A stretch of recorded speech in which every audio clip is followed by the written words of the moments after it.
In Sicily, a crime lord named Lorenzo Vitali arrives at his vineyard with his grandson and finds a slew of dead bodies lying everywhere.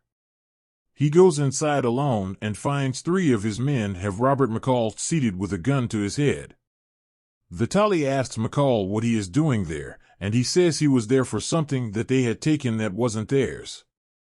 McCall gives them 9 seconds to stand down before he proceeds to kill the 3 goons and then leaves Vitali crawling away.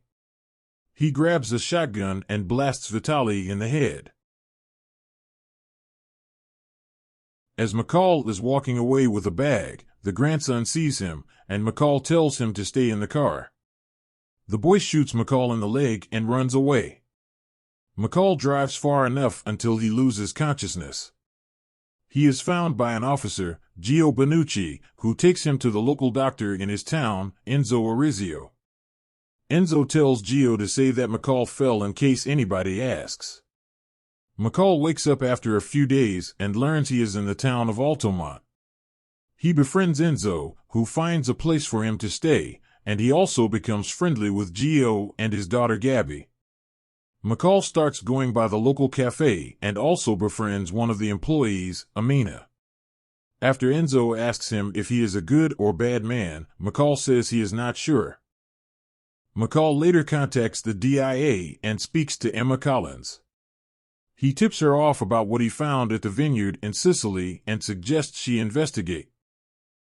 Collins goes with her partner Frank Conroy and a team, where they find 11 million euros, along with a huge stash of narcotics. She later locates McCall in Altamont and starts communicating with him over what they found at the vineyard. In the market in Altamont, a thug named Marco Quaranta is antagonizing a fish vendor named Angelo over not giving him what he wants, then demands that he have it the next time he shows up. Marco and his brother Vincent run the Camorra, a mafia group that terrorizes Altamont. Marco visits Vincent as he is meeting with a couple that refuses to sign over their building so that Vincent may run a hotel. He responds by having the wife's wheelchair-bound father thrown and hung from a window, then has his corpse left for the other residents to see as a warning. Gio gets a phone call saying that Gabby left school early, and when he asks her teacher, she says one of his officers took her. Gio runs home and finds Gabby and his wife Chiara being held captive by Marco and his goons, before they proceed to threaten Gio, so he can stay out of their business. At night, McCall sees people running when they hear a bell ringing. Angelo's shop has been set on fire, and he and his wife can only be held back as they watch the shop go up in flames. McCall notices Marco and his goons sitting back watching things, and he knows who to go after. Collins sees a news report of a terrorist attack in Rome, believed to be done by Syrian terrorists. Based on what she has learned from McCall, she doesn't believe this was the work of Syrians, even though it was the drugs found at the vineyard. She confides to Conroy that she believes this is part of a bigger plan. Sure enough, Vincent discusses with Marco his plans to take over the entire coast with their own businesses, and the terrorist attack was part of the plan. Collins also ends up caught near an explosion in the city as she attempts to go near her car, but she is alive and hospitalized. Marco goes to a restaurant where Gio is having dinner with his family in an attempt to get him to get boats from Somalis. Marco then notices McCall staring at him, and he goes to confront him. McCall lets him know clearly what will happen if he does not stop his threats against the family, so he grabs Marco's wrist and compresses a nerve in his hand that causes him pain until he gets his goons out of the restaurant. Outside, Marco plans to retaliate, but one of his goons gets run over by a van, as the driver has already been killed by McCall. He kills the last goon before fighting Marco, breaking his arm and getting him to stab himself to death. After Vincent learns of his brother's death, he is visited by Chief Barella, who appears to be in league with the Camorra. Barella makes threats, which results in Vincent stabbing his hand and then having his goon cut Barella's hand off before sending him to the hospital to get it reattached. Vincent then plans to get revenge.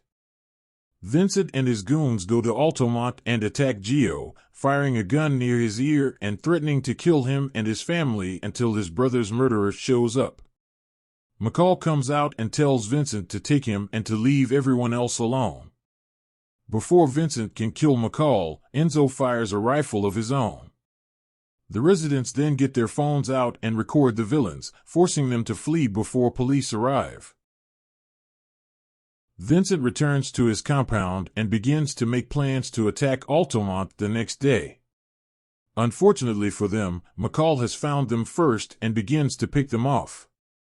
Vincent wakes up when one of his goons' blood drips on him from the ceiling before the body crashes through the glass. Vincent tries to run away but ends up knocked out by McCall. When he wakes up, he finds that McCall has given him a lethal dose of the drugs found at the vineyard, giving him a few minutes before his heart gives out. Vincent attempts to run into the street with McCall slowly walking behind him, and he ends up hit by a car.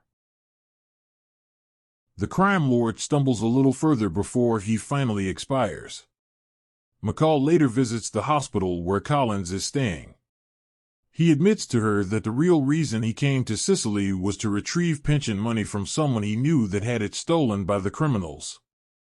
He leaves her with the bag full of money. Collins goes to Boston where the man McCall was talking about lives. He and his wife are emotional and grateful to find that their money has been recovered. When she goes back to work, Collins receives a little black book from McCall on all his personal gatherings, with a note saying your mother would be so proud of you. Collins then looks at a photograph on her desk, revealing she is Susan's daughter. McCall stays in Altamont and joins them in celebrating the victory of their football team. By the way, if you found this content valuable and would like to stay updated with our future releases, we invite you to subscribe to our channel.